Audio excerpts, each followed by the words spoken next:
Welcome. My name is George Price. I'm the Superintendent of the Cape Cod National Seashore, and I'd like to welcome you here to Fort Hill, one of my favorite places in the world. I take a look at this spot on a regular basis, and it just really is amazing to me, and I put it right up there with the other great scenes that I've had the opportunity to visit. Here at Fort Hill, you not only get the beautiful view of the ocean, you get to see the outer beach, you get to see Nauset Marsh, and in the distance you get to see the Coast Guard station at Coast Guard Beach, which has been listed as one of the top 10 beaches in the United States by a number of experts.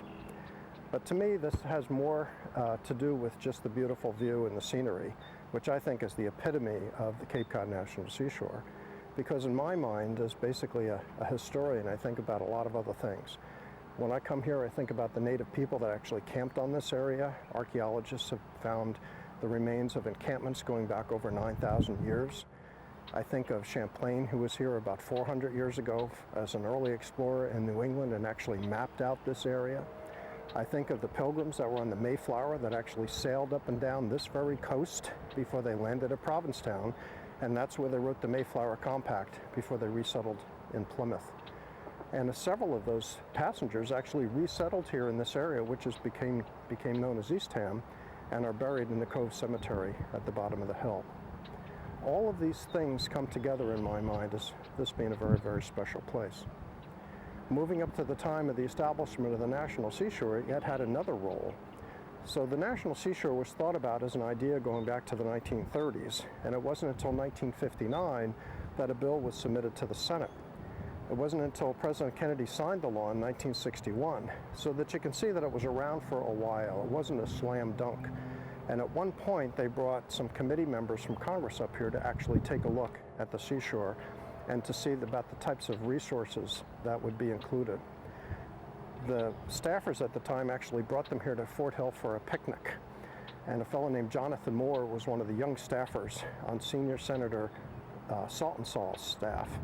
And Jonathan Moore later became an ambassador to the UN. He also became the head of the Kennedy School up at Harvard.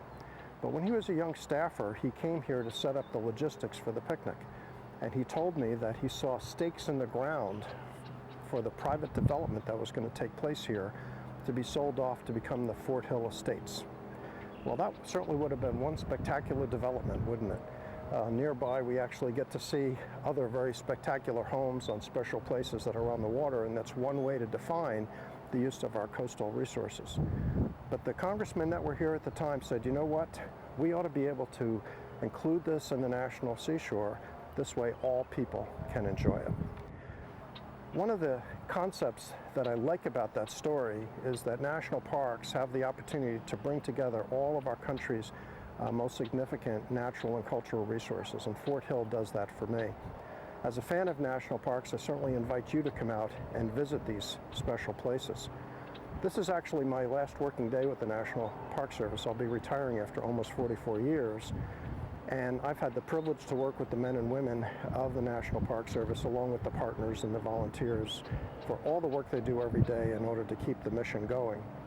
But as people that are watching this and visitors and local residents, I'd recommend that you come on out and see Fort Hill, as well as visit some of our other units of the National Park System. At this point, there's over 400 of them nationwide, and it really is a spectacular opportunity to see what our country has to offer.